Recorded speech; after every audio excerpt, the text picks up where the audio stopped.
Mbote lisusu bandeko balandi yato comme ndenge ndeko mesana kokuta na biso na bino bandeko yato comme wapi magazine bandeko ya déboulonnage bandeko masona député bandeko nyo surtout balingaka vision ya mwana somi ekolo Congo ndeko Eliezer to pesi mbote na bachor nyoso le bia to pesi mbote na bachor nyoso tout bandeko balandi yato comme wapi Congo bato comme wapi na biso ya mboka Congo mboka mwana somi ekolo Congo Félix Antoine Tshisekedi Tshilombo mboka ya Lumumba, mboka ya Papa Diangenda, mboka ya Papa Dialungana, oyo bandoki aboya kotanga bakombo na bango, mboka ya Kipavita, mboka ya Simo Kimbangu, mboka ya Didier Kikuzeiko, mboka ya bandeko nyosu oyo batelema baloba mpona mboka au Congo.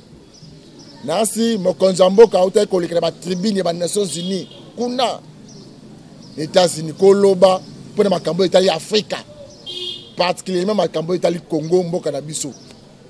Tout le monde mekana ko décortiquer moi muke makambo itali mboka na biso parce que par rapport à discours à mokonzi mboka il faut que réaction ya ba analyste politique ya ba politicien ya ba député ba sénateur ya mboka Congo bayambaki sango wana lolenge nini sango wana bayambaki yango ndenge nini na ndenge mabe kila ndenge malamu et ça lipi ba congolais ndenge nini mais avant na yambela bino mupaya oyo moto na yambi mokolo mwalelo parce que zamba la liboso boyeba kene ba casquette mo belé ya mboka Congo mais lelo oyo aye comme analyste politique na plateau na biso yeni to ko décortiquer na ye masolo discours ya makonza mboka makambo ba congolité makambo ya seni makambo tout ba prérogative nyosu o mokonza mboka epenglaki na discours na ye wana ndeko ko meka ko décortiquer na ndeko na ngai mokolo malelo mais la ligne na beta masolo na ouvrir parenthèse la makambo ekoleka kuna na état de siège na province ya Ituri place wapi lieutenant général Luboya akosala musala malamu pour mboka Congo pour kosangisa bayimboka bana Congo ba comprendre que état de siège eza oyo ba congolais nyonso ba kolinga kimia ekota na est kuna asangisa ki ba couche sociale nyonso tout ye moko lieutenant général Luboya Kashama asangisa ki bandeko nyonso pour être la cohésion sociale to sangana na ba moko mboka na biso ekende liboso to sangana bino boza ba mama boza ba papa bo benga bandeko na biso baza kuna kata zamba oyo bazo boma baza bandeko na biso nazo bela ka butu moi lieutenant général gouverneur ya province ya Ituri alobi boye omoni état d'âme soda longoli yango siko ya nazo bela ka tata mama oyo ya province ya Ituri mwana nyonso na province ya Ituri so yu mwana za matoi mangongi ko yoka bende ya matoi benga na téléphone apusa pembeni na yo parce que soda ba longoli état d'âme ba koti na phase mususu asangisa ki ba yimboka ya Congo asangisa ki ba mama ba papa alobi atalisi bango vision mokonza mboka vision état de siège vision ya province ya Ituri pour que de liboso bola na boke binyo toujours na mikona biso ba recherche to sala bino yangwana. L'Union nationale des femmes de médias de l'Ituri réaffirme son engagement à contribuer à la pacification de cette province à côté de l'administration militaire en appui aux efforts de la paix amorcés par le FRDC, ceci dans le cadre de l'état de siège instauré par le commandant suprême des forces armées Félix Antoine Tshisekedi Tshilombo et c'est à travers ces 48 structures d'alerte précoce installées dans les territoires de Djougou et d'Irumu. Marie-Yvette Moussafiri, coordonnatrice de cette structure de femmes de médias en Ituri, l'a dit. Mercredi, c'était à l'occasion de l'ouverture d'un atelier de 3 jours à l'attention des organisations de la société civile, des autorités coutumières et des structures féminines dans son projet Appui au réseau des femmes pour la prévention des conflits en RDC, sous financement des DFID en partenariat avec Internews. Avec les participants à ces assises, nous avons appelé les autorités de l'état de siège, les chefs des chefferies secteurs, les chefs coutumières et la société civile de toutes ces entités, ainsi que les femmes, parce que nous avons foi qu'ensemble avec eux, nous pouvons aider les autorités de l'état de siège pour bouter hors d'état de nuire ces maux qui est en train de gangréner dans la province de l'Ituri et qui surtout freinent notre développement. Le gouverneur militaire de l'Ituri, le lieutenant général Luboya Nkashama Johnny, qui a présidé la cérémonie, a d'abord rendu un vibrant hommage au président de la République pour son soutien de pacifier l'Est du pays, avant d'interpeller la conscience du peuple iturien à la cohésion sociale. Pourquoi est-ce que nos jeunes aujourd'hui sont dans les groupes armés? Parce qu'ils n'ont pas d'autres occupations. S'ils pouvaient avoir une occupation et pouvoir participer au développement de la province, je suis très sûr qu'on les ferait peut-être partir de ces groupes armés. Signalons que des pistes de solutions seront assorties à l'issue de cet atelier dont l'objectif final est de lutter contre les violences communautaires. Merci Bandeko Balandi. Bonne Zalaka. Naïbiseki bino, soki boningo zoba vraie version, il y a état de siège, il y a province à Ituri, il y a Nord Kivu. Bobenga biso bo côté na site bo comprendre que mo konzamboka moi na somi école Kongo ko sala musala malamu le lengo longo bani. Bo tala siko opération militaire. On va construire un territoire, la province a toujours. Le lieutenant général, le gouverneur militaire, Luboya, n'a pas pifo pouvoir d'administrer du territoire. On va construire la moussala, on va construire la ngote, après ça, on va porter le pouvoir moussoussou. Il y a Okanga, il y a Osambisa, il y a Osa Kimia, on va administrer du territoire, il y a Ituri, Bazaki Dangote. Bon, l'endamment cérémonial de Salamaki, la présence de Yemoko, le gouverneur militaire. Le climat sécuritaire de plus en plus favorable à une mission d'itinérance en territoire de Djougou suite aux opérations menées par les forces armées. L'administrateur militaire, le colonel Mabostola 10, s'est rendu tour à tour à Nézi, chef-lieu de la chefferie de Wambissa, et à Igabarière, dans la chefferie de Baïmambaguru, le mardi 28 septembre 2021. Sur place, cette autorité militaire a présidé les réunions des comités locaux de sécurité afin de se prémunir de la situation générale de ces deux entités. L'état de siège, c'est constitutionnel et c'est une décision du chef de l'État afin de ramener la paix dans les territoires de Djougou. Aux groupes armés de Djougou, l'administrateur militaire les appelle à déposer les armes et à s'inscrire dans la logique de la paix prônée par le gouverneur militaire de l'Ituri, le lieutenant général Luboyan Kachama Johnny, sous l'impulsion du chef de l'État, Félix Antoine Tshisekedi Tshilombo. Il est temps de déposer les armes, il est temps de revenir à la raison. Il y a le programme de DDRCS qui est en cours. Et je leur recommande d'être prêts à s'adhérer massivement, à répondre massivement dans ce programme-là, pour que la paix revienne dans notre territoire de Djougou. Notons qu'avant l'étape de Nizi et d'Igabarière, l'administrateur militaire de Djougou, le colonel diplômé en stratégie de défense Mabostola 10, était dans d'autres entités du territoire de Djougou pour les mêmes fins. Ainsi, il invite la population à faire confiance à l'armée et à raviver la collaboration avec les forces de défense et de sécurité pour permettre le retour de la paix en cette période de l'état de siège. Tant qu'on a relobake, bandeko nanga boko landangai, mboka na biso Congo ezabe moko. Toko luka kimia na mboka na biso Congo, bandeko boko landanga partout. Les États-Unis, Amérique, dans l'Amérique, Océanie, Asie, Europe, puis l'Afrique, particulièrement na mboka na biso Congo. Bandeko nangai, na bon moko, na kimia nde mboka na biso ko liboso. Toti ka koko sarabatu. Na hôtel ko une information le bio hôtel na Ituri makama be islamaki. Ba journaliste congolais Lokuta. Na ba besi boko luka yanga ba uza ko tripoter ba image ya ndeko na biso Cizel ba uza ko tripoter ko konsa bloka Lokuta na kati toujours ko désinformer population congolaise mais biso tozo na phase finale vraie version bozo na province Ituri nenga ko kende bozo na ngula na souci ya mboka Congo nenga ko sala musana na ye na zo zonga sur la plateau na biso to meka ko décortiquer discours ya mokonzi ya mboka kuna na tribune ya ba Nations Unies mokonzi ya mboka discours ba politicien ya Congo bayambaki yango ndenge nini lo lenge nini o na Congo peut ko mi batela to ko sala po to maintenir to meka ko tambola na même vision na chef de l'État na kanisi mokonzi ya mboka lobaki o bandeko musu bazana ngote makambo to ko sala o eza vision to lembongo pa bata IDPS ni pas bata lamuka ni pas bata FCC mais to ko sala pour amour ya mboka na biso Congo parce que Congo za moko il faut to soutenir moto aza liboso na ngako ça veut dire ko moko boy il faut yeba ngoke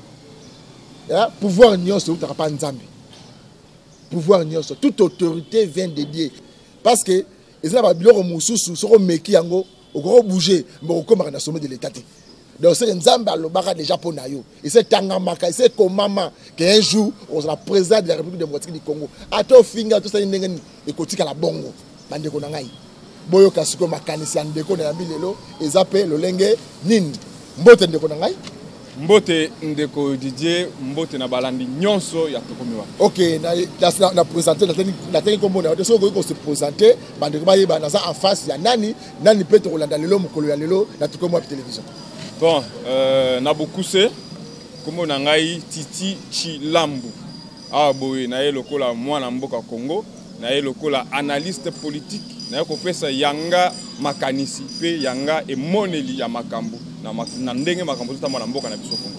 Discours ya mokonzi mboka yo kotalisa makambo vision. Nengo la nek discours ya mokonzi mboka nenga peseli ya sololi atalisi la communauté internationale mindele ba asiatique ba nani talisa bango évolution vision na ye atake présent. Il y a une africaine atake présent à République démocratique du Congo nenga kotambusa makambo na ye. Yo na ba prérogative nyonso. Ba point nyonso au présent pengaki. Point nini et chokaki yo to point ne kotaki yo pina makasi. Bon, en tout cas, merci mingi ndeko Didier. Discours ya mokonzi mboka côté azalaki a lobby makambu ebele. Alors, koluka kozongela yango kolobaki esika boezaki malamu, esika kuna ezaki malamu te na banzi ekozongela biso ngonga. Po ye moko pe azape ngonga ebele pona koloba yango. Discours ya mokonzi mboka lebaki mingi ya liboso to banana na congolité. Makambu te loi chani na loi chani alobelaki wana. Yo yambia ngondengini. Ah, nebe interview na ye, interview à cela qui donne de Marius Mbonga. Moi interview à cela qui mouké. Parce que tu confond le discours, na makambu interview à cela de Marius Mbonga. Très bien. Na interview na ye, à l'obela qui makambu, ya congolité, loi ya Noël Chani. Na place sur le mec ça ngondengini. Bon, au moni l'isolo ya discours mais interview mokonzi asali na de konabiso Marius Mbonga na États-Unis. Eza émission wana lobeli makambu ebele. Tangi makambu ya congolité na kati. Bon, nandimi que makambo wana ese loba mpe mwa mingi pa ba yike. Ba lobi trop makambo congolité. Ba o bandimi, ba o baboyi, ba o kuna bandimi, ba kuna baboyi. Mokonzi mboka pe apesi o ya ye position. Mais lokola dossier ya congolité ese loba mi mwa trop. Ba dossier mokonzi mboka loba mi kuna ocho loba mpe makambo état de siège et loba mpe na kati ya interview wana. Mais na yo ko lobele makambo ya senité. Donc tika to lobela biso likambo aseni po lobela pe likambo aseni pona nini bozo lobela kaka congolité bozo lobela kaka état de siège mais likambo ya aseni nazoka bato bazo lobela yango te nde moninga na telemi na bité lokola kote kuna bato bazo simba te ngana ya ko simba na place wana na lomera ko fungula pe na koma mokonzi alobi likambo aseni mais tozo ya to tozo kati pona nini tozo linga kaka ko benda na mopanzi kuna ko benda na kokoto ba o bazo meka ko lobela likambo ngo aseni bazo loka batenga misa maloba mokonzi oui mokonzi mboka lobi ke bato bazo pesa retard na koluka remplaçant Mokitani ya Corneille Nanga ezabongo bandeko na biso ya ba église ba ECC ba RSC ba église catholique lisanga wana ndi bazo pesa mwa muke retard na ba bazo ka glissement na kata Congo le but clair wana motuna wana nde ezabalamu mokonzi mboka na maloba na ye alobi ye akangami na likambo oyo babengi constitution alobi élection esengeli salema na 2023 ndenge constitution esengi ndenge mobeko likonzi ekomi constitution glissement exact soki bango bakolukaka glissement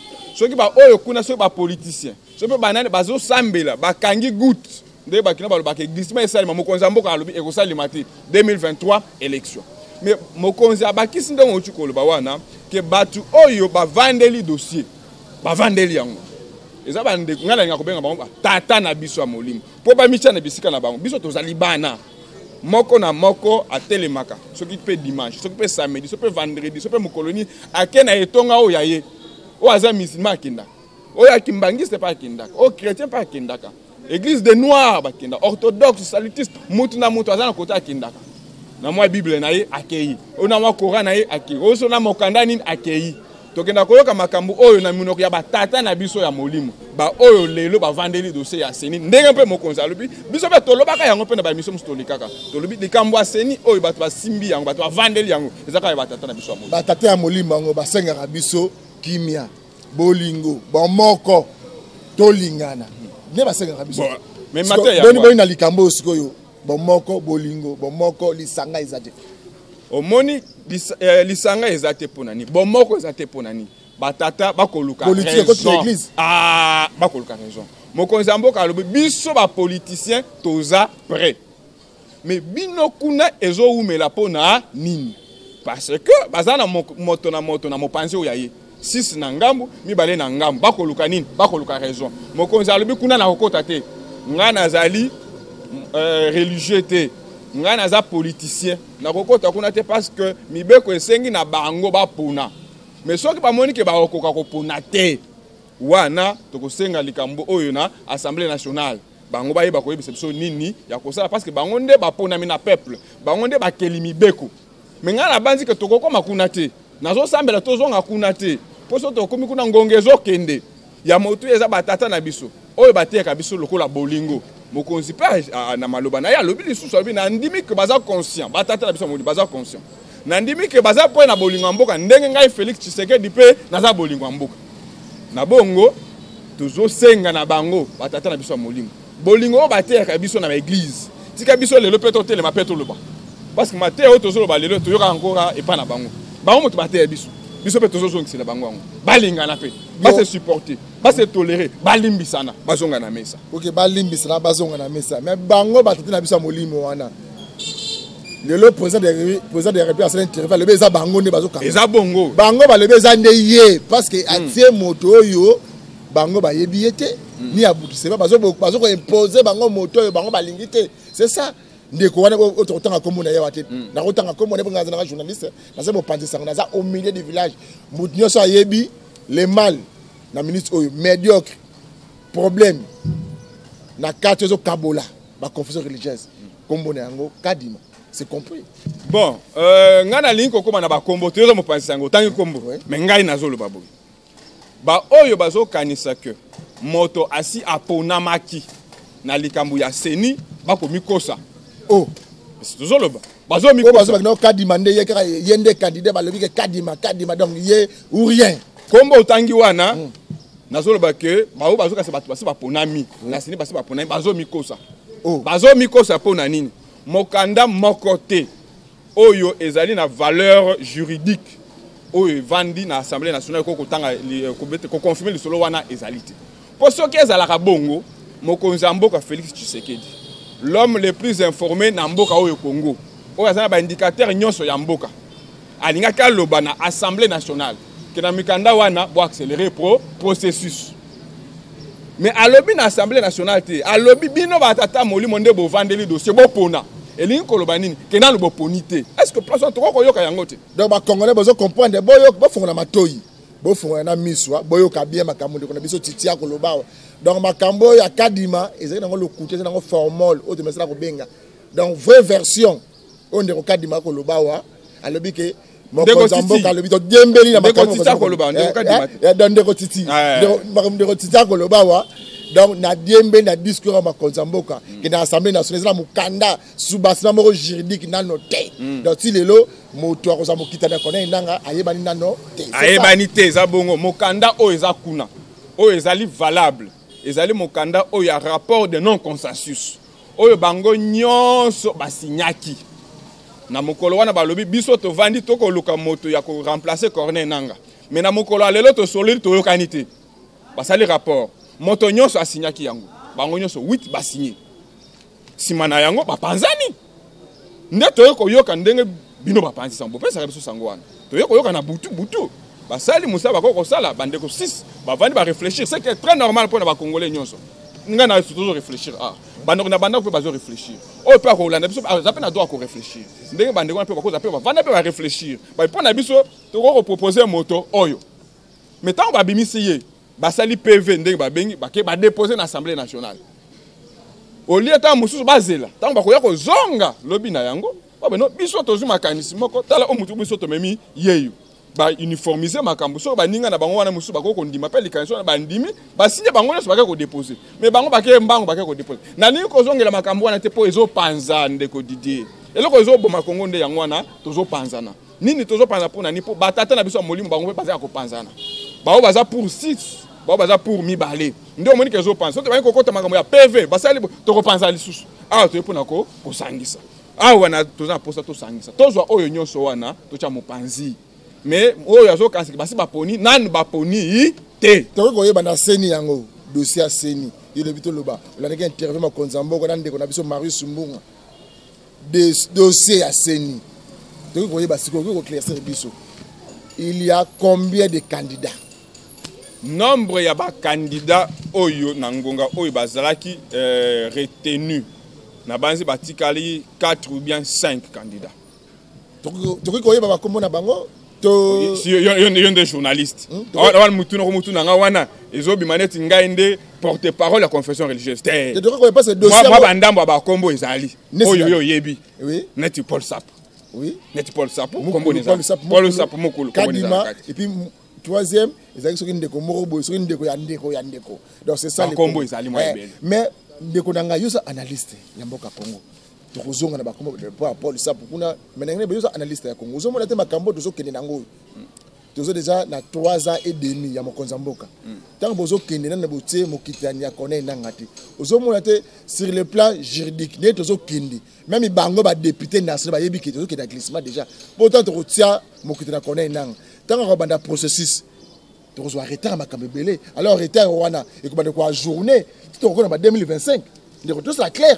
Tout ce que la population, qu'on a d'habitude, il faut que biso na makambo ebele. Mais tu sais quand on ça bango na politique morobo ya mabe. Ne te zo kende boy. Et puis que tu na glissement. Bon, quand on va que na glissement toté et ça moi passe. Mais moto oyo akoki ko sala mosala ya ko bongisa ma bongi élection mapona mina mboka nde muto akoyebisa biso ke na ngonga oyo etikali na boyebi na ye ya ko bongisa mapona mi. Est-ce que élection ko sala na 2023 toté wana eza motuna tokotuna na mukolo oyo ekoya. Mais oyo biso toyebi mukolo alelo eza nini eza ke élection esengeli sala na 2023 ndenge constitution esengi ndepe bosenga ya mokonzi mboka pe ezali.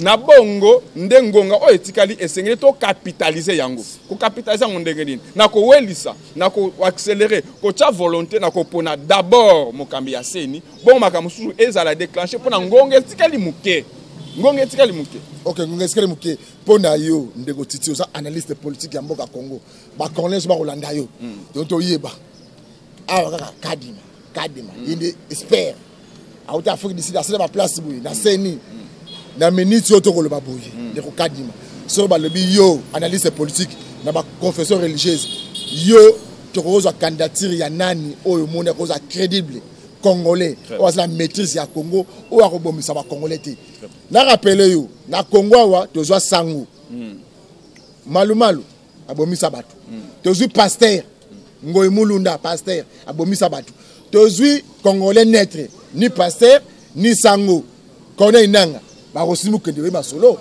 maintenant sikoyo na batu ba kotaka ba kombo wana pona yo nani oyo akobomisa batu te nani oyo akobomisa ba héros te ba Thérèse Kapangala ba rosimu kende ba ona ba Arma Tungulu nani oyo akoki sa poste wana ke ba héros ba kobima te na sepeli na motuna na yo makasi na banzi bandeko pe bazozi ato ya na motuna oui mais na ko banda boy soki ba congolais ba kufaki sima ya kopesa ba résultat ezaki pona nini.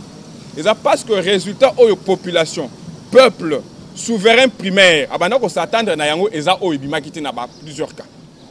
Parce que tant mutazo ke ne ko voter, ayebi oyoye aponaki.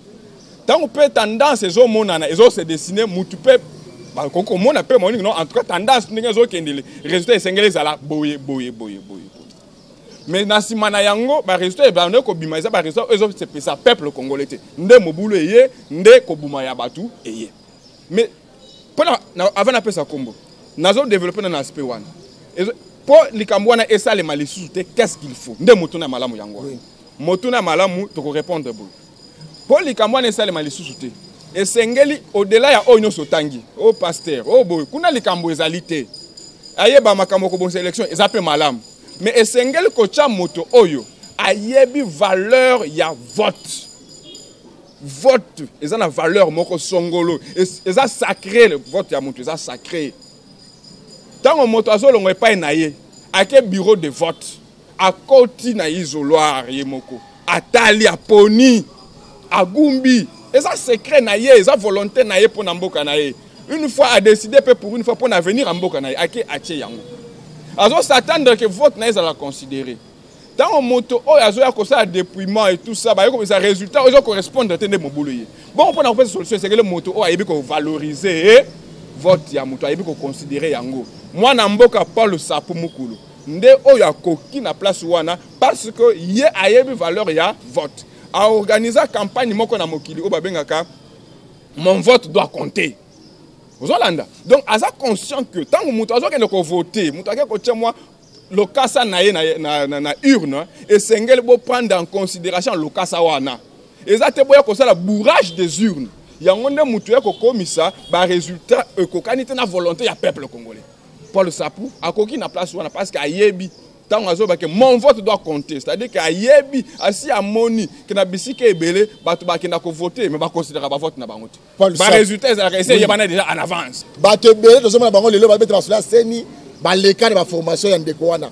Na zo ta commentaire te mais to yebi makambo ndeko wana maîtrise moi muki aza nango na ba activiste à droit de l'homme na makambo te ba élection mboka Congo.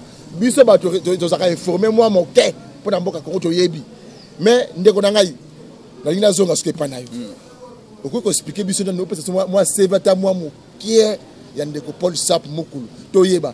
Tant so bandeko mususu bazana ba oubli ba ndeko so comprendre ba kanisa ka tout ça za diaspora na Belgique ba meka ko comprendre que Paul Sapou mukulu tant lobby yene dans ça moi maîtrise mukie ya ko penser ba congolais ma misu. Très bien. Ce qui to bandi CV moi na mboka Paul Sapou ndeko Didier tokola la. Aza tala CV musunyao. Mais tika to loba ata makambi balé misato. Pour bande ko ba comprendre. Tika nazo bande siko lobi ya diaspora. Moi na mboka Paul Sapou a se retrouver na poto na makasi na été. Ba azala ki forcé ya kokende exil. Pona tina ya bitumba ya droit de l'homme. Ocho kotanga yo moko Ligue des électeurs. Mais président Paul Sapou lelo aza vice-président ya Fédération internationale des droits de l'homme. Fédération internationale des droits de l'homme, FIDH, Paul Sapou, vice-président.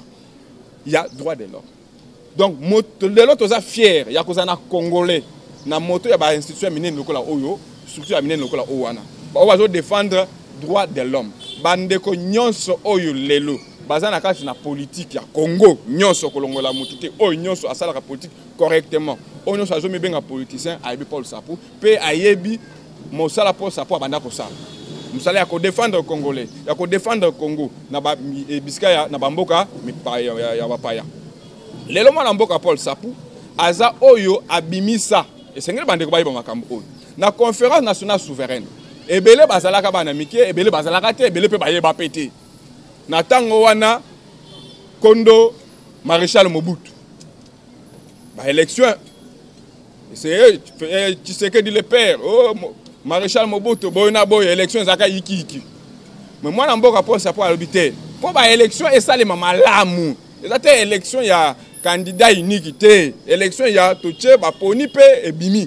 Et c'est tout ça là, Oyuba Bengi, commission, il y a commission électorale. Tous à la commission, moko Oyo s'en charger, quand on a comme ça la élection, et ça la indépendante, indépendante na gouvernement. Abimisa makanisi wana na conférence nationale souveraine. Na même makanisi wana kena ko développer ngo lisusu. Na tango wana na conférence souveraine ba bisi commission nationale électorale. Oyo kambama na prof Bayona. Et après cela, il se retrouve na Sun City na dialogue intercongolais. Wana na fungule ka comme parenthèse mukana makambo ya élection.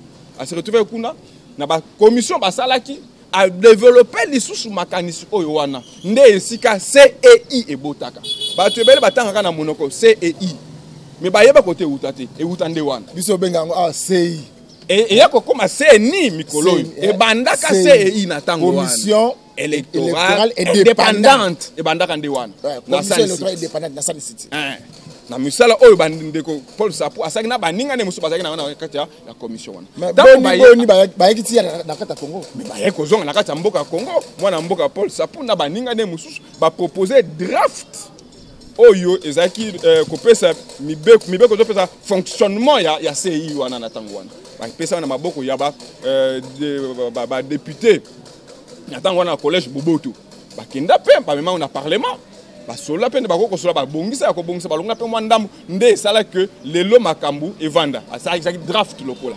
Donc moi na mboka Paul Sapou na mboka oyo Congo a formé plus de 50 000 observateurs en matière électorale. Na mboka dans 26 provinces pe na ba village ba fin et recoin ya mboka. Moi na mboka Paul Sapou lelo nde to vandia ebele na makambu ya ba election ata musu bazo chaka makele na ba télévision baza baleka na école na ye. Paul Sapou aza maître d'école afoma ebele na bakombo mususu oyo aussi otangi awo na linko zongela te kana bakombo otangi wana za ba o baleka na école oyo Paul Sapou ozolanda. Et Paul Sapou, à part Oyowana, Paul Sapou a démontré boyebi nae mindele basi bayeba ba congolais ba africain musu bayeba ba profiter d'expérience na expertise nae na makambu na bango ya ba élection asa kinda na bambo ki bela atam akinati na ba États-Unis élection ya Mandela en Afrique du Sud Paul Sapou azalaka bambo ka ebele alors ebele na boni balobela kandi ko wana te boni kombo Paul Sapou balobela yango pena mingi te même ba congolais même biso ba pandisango to koloba boyi na ba mikona biso pour promouvoir ndeko ba domaine d'expérience au tanga ndeko na biso wana c'est rare au monde na chaîne de télévision ba fandi ba expliquer biso que ndeko wana za utile te bomisi ba na Kinshasa pendant mbula boni le grand makambo tele élection mais ndeko na zalaki wapi ndeko oyo azala kaka na mboko wa azongi na mboka oyo tango ndeko Félix Tshisekedi apesi appel na batu nyonso abi congolais nyonso amonaka ko apporter quelque chose na mboka na ye azonga yebisika azaki na exil asal plus ou moins 8 à 9 ans na exil ozolanda parce que abana ko bunisa ba régime oyo eleka na makamoni ya droit de l'homme abi boye sengeza la boyete boye kashoni ni Paul Sapou akota te pona ko bundela mboka tina mokola lelo mwana mboka Paul Sapou atikala na mwa ba sekel na nzoto na lokolo na ye pona nini parce que azoba torture ya ndenge na ndenge kaka pona ko bundela mboka oyo bino ba panzi sango kolobela ka Paul Sapou te pona nini singa na ko pesa oyo yano ta mususu po apesa bino kanyaka te po bolinga ko mwa coupage ye lokola pe aza mutu ya ba corruption te lokola baninga mususu nde yango kombo ezofanda biso totelemi awa poto lobela biso toza pour promouvoir ba congolais les valeurs voilà. Ba congolais mbongo ya kasima soko moni biso toza boye bandeko ba kolandanga totamulaka ba koloti toza peleka na mangari yango tolala nango toza ba kisenso kuna na fanda na kisenso kuna na masiala kuna na veni masiala kache sola place na fanda tozo linga pena que congolais comprendre valeur ya ba congolais tozo la musala pour na mbongo te tozo la musala oyo pour être congolais comprendre que c'est ba congolais mususu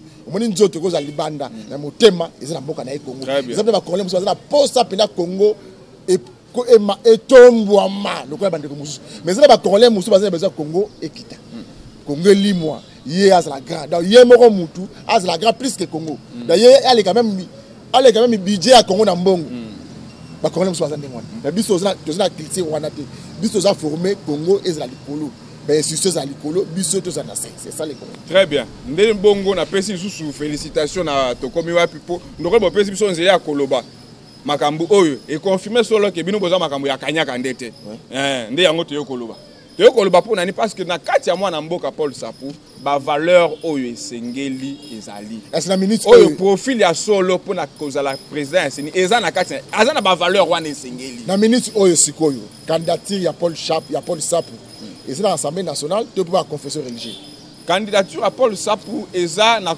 confession religieuse na Assemblée nationale kuna ekoma ndenge nini kuna na Assemblée nationale ekosenga que tango bango ba kopona na ba PV na bango ba komi tango ndenge tozo senga en fait que ba étudier dossier wana ba komona que ba valeur oyo esengeli pona moto oyo esengeli azongi a remplacer Corneille Nangaa na kiti wana ba valeur wana na kati ya mwana mboka Paul Sapou tango ba komona que effectivement quand tozo beza ya solo to la musa bango te bala muka batala tango ba komona que za solo nde ba kosala ba PV na bango ba rapport na bango na ngonga wana nde ba kotina ngo na Assemblée nationale na ba retard oyo ndeko na ngati na zolo ba bien bandeko bozolanda ngai émission ifo copion na bandako na ba téléphone na ta oyo tokomi seni na biso ya Congo ezina retard moko ya kosakana te ba député national tu ba yebi yango ba politicien ba kolandanga ba yebi que tozo kende toza musika na glissement est-ce que de Paul Sapou akoluka kolongola biso na libulo so ba libi lelo oyo ye moko Assemblée nationale bango de basa ba keleni beko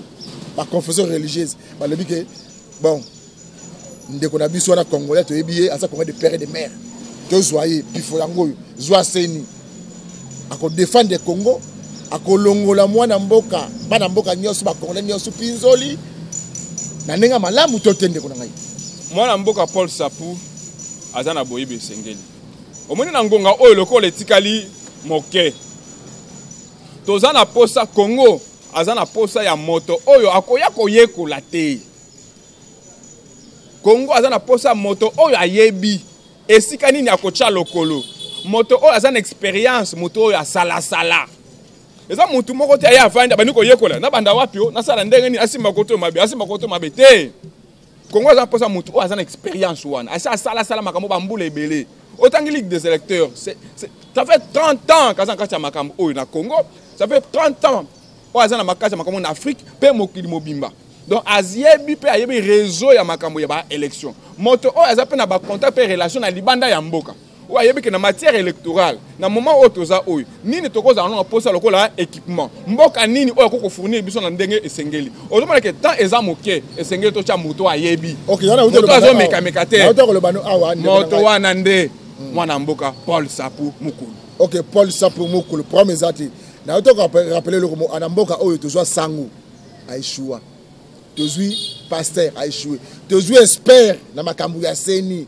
makambo ya élection mboka na biso kokona inanga un expert aishua place azolandanga ayebi kezina ba député mususu ba ayatanga ba kombo na bango na circonscription na province ba mona ta komona ete mais yatanga ba onkaza eli ayebi makambo asala akolandanga donc yene ngazawana ba congolais ba Rosimo Kendi ba Thérèse Kapangala kati na ye ne esambiso le ba kobima ba kotuna ye ngai Thérèse Kapangala place nazawa est-ce que ndeko connaît nanga ba yomto tinanga yawa ndeko Rosimo ko da kotuna payer parce que aza sincère au reconnaître ba biloko wana nyosu Thomas Karate yande ko ngai tango ozali yana zo répéter na fola mo parenthèse mo muke na moni beaucoup mais c'est moi ya commune à Lemba bazo benga petit Fati yo za petit Fati te oza petit Kabila mais c'est beaucoup mais ça commune à Lemba yo za kabiliste tu vois Ngoma Félix oza kabiliste ya miniature oza Kabila ya muke yo tiko oza na parlement de Bouté bitumbo bundite yo za ki na complicité ba Congolais ba kufaka pour bino au pouvoir vous comprenez donc c'est à compléter contre les Congolais il faut bon asimaka bon za ba lâcheté vous comprenez ndeko nanga donc il faut qu'on assume c'est ça yena na yeba expérience nini yango yo zolobela mu expérience nanga yewana abomisa batwa très bien expérience à Paul Sapou oki biska na hotelio oui Ligue des électeurs plus de 30 ans oyo azana kati makambo ya élection a format ebele na Congo oyo ebele ya ebele ba oyo pa format lelo ba si ba banda pe ko former batumo mosusu expérience na ye ezana lolenge oyo ba contact oyo akenda komona ba boyebi oyo azana ba mboka mususu kota akenda amona ayekola makambo ya ba élection mokili mobimba nazolo ba malamu oti kotanga awa makambo ya basango ozongi sulu kambo ya basango tozwa basango tozwa ba pasteur tozwa bo isimba te sika biso tolingi susu na mbala oyo tozwa siko o wapi parce que toyoka ke pa ya ba papa na biso basango kuna ba confession religieuse ba tata na biso ya molimo toyoka ka peta mususu avant basala rapport na bango balobaka nini ke tozo subir ba pression tozo subir ba bazo benga biso ba téléphone bazo ba bopo na mutu kingani bona bo eza na ba candidat mususu o ba pesa ki kanyaka ndenge toyoka ke pa na bango moko ba biki bazo subir ba pression tozo ka pe na ba média ndenge ba journaliste ba pression ba mbongo ya batu baliaki non que ba procès politique très bien soki pe kutu mbongo ya batu nde osungi nga kutu pe na malamu mbongo oyo soki ezaki bazwi mbongo elingi koloba keza ba candidat mususu na kati wana o bazwi mosolo bake kopesa na batata molimo basani bapona bango mais yo mutu ozoya kosenga kiti ya seni ozoya na corruption mutu andenge wana soki Congo esali erreur batata na biso sango basali batata na biso molimo basali erreur ya kozwa mutu oyo azoya na kanyaka na corruption poizo kiti est-ce que tokozela élection ya malamu est-ce que c'est résultat ya malamu yepe na tour na ye akozela ba député bayela ye kanyaka bayele corruption pour bango pe bazwa kiti ndenge ye pe a corrompre pour bazwa kiti ya seni mwana mboka Paul Sapou likambo lokola corruption eite de ce à seni par rapport à discours ozwi zela mande mbule koya dans litie ozwi litie eza pona bango ba wa pesi corruption ndo oleki o pesi corruption te oleki te kuna eza bango parce que bango balingi bazwa pe kiti na ndenge ya corruption mais mwana mboka Paul Sapou eza kuna te ye ozwi na élection na yo soko ozwi te ozeli élection mbalasi ezaki analyste politique de relation Titi ye amonaki par rapport à interview oyo mokonzambo ka sagna de relation Marius Mbunga ya zwaki parti mingi ya seni ya makambo de l'élection bat décortiquer makambo loi chani ba décortiquer makambo état de siège mais ya zwaki option à le bla mingi makambo itali seni parce que seni pona ya monique ezali branche moko autre ko banda ba débat to discuter le mbango ba congolais to sangana parce que lokoyo ezokeli na glissement alors glissement ya kotinda ba marche glissement il y a un n'importe quoi dans la télévision ba rosi mukendi ba te bele ba kufa le ba glissement oyo yango ye pona ya sengi moto malamu o akoki kosala ki na ta oyo moketi kali élection se mandenge malamu atangi gombo ya Paul Sap Mukulu na asi ba congolais nyos ba kolanda ngai boyebi ndeko wana ngai pe na yebi mais comme naza journaliste na se terre kosala ba commentaire na yebi moto na très bien kulutu wana ngai benga Mukulu ndeko na ngai ba congolais balandi biso na bandeli to komi na suka malgré to koyamba o lisusu jour to so ba sujet ya malamba sujet kitoko ezali to benga to meka ko sola ba sujet ya mboka na biso Kongo mboka za bemboko na ba moko ndenge ko loba wande to tonga mboka na biso Kongo moi message fort na ba congolais nyos ba ko landa biso ne bandeli ba zubiso na katikati ya kotala nini oyo ba ko retenir na dossier ya Seni par rapport ya émission oyo mokonza mboka salaki. Très bien. Merci beaucoup. En tout cas tozwi ngonga ya koloba mais na moko se po bakanga. Tozo senga na batata na biso. La confession religieuse. Ndenge mokonzi mboka Félix Tshisekedi auti koloba. Alobi na banzi ke bango pe bazana bolingo mboka lokola ngai. Donc, tozo senga na bango bacha bolingo mboka liboso. Balongola raison, balongola kiego. Bamona te que soki bazongi na mesa bako se considérer lokola ngai na perdre, okuna gagner te.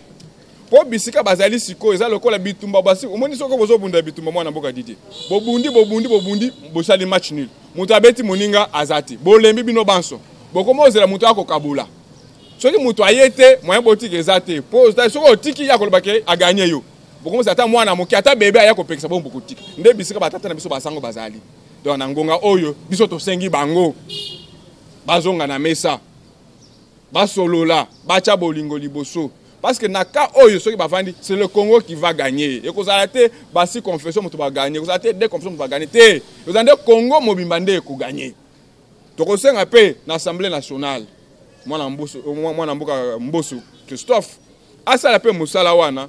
Ya kosa susu ko bengisa bango lisusu soki kozala possible. Ya kosa bango moi rappel wana bazonga na nzela. Basanga na tana mwana mboka Bahati. Si chambre à sagesse, les élus des élus. Bako kosanga na pe parce que moi force moko boy bavandi ba batata na biso ba meka pe ko lamwisa bango ko conscientiser bango ko baki mboka evandi na krik likolo na bino likambo oyo soki to glisser lobby to peso makambo yeko koma désordre na makambo tele élection au 2023 esimba te pona ningonge sele ezana mitu na bino ba meka ko faire réfléchir bango bazonga na mesa bata la candidature mwana mboka Paul Sap Mukulu ba analyser yango malamu na peuple congolais esengeli to sanga na biso banso toyeba ke na makambo oyo toluka bolamu ya Congo po ete Congo eyeba kolonga pe tokolonga elongo. Merci ndeko tondi botondi ezamba liboso te pimba la sukate na air nyonso bande ko benga yo oyo amba invitation na biso toyeka ko moko décortiquer ba sujet important ya mboka na biso Congo parce que boyende ezalaka na télévision. Merci mingi ndeko Didier, merci mingi na bandeko nyonso ya tokomi wa pe télévision. Na ba o nyonso balandi biso mokili mobimba. OK, merci na bandeko balandaki biso yendeko. Na interview mokonza mboka Sena Marius Munga alobaki mokonza mboka lobeli makambo de siège. Mokonza mboka lobeli makambo ya loi chani, mokonza mboka lobeli makambo ya Seni. O bazoka mokita na kona inanga. Amonaki ba branche ba décortiquer loi chani, ba décortiquer état de siège. Mais ya tali makambo ya Seni. Seni ozo bomisaka batu na Kinshasa wa. Seni ozo bomisaka batu kata Kongo. Ngai Seni oyo pona ye ndeko titi.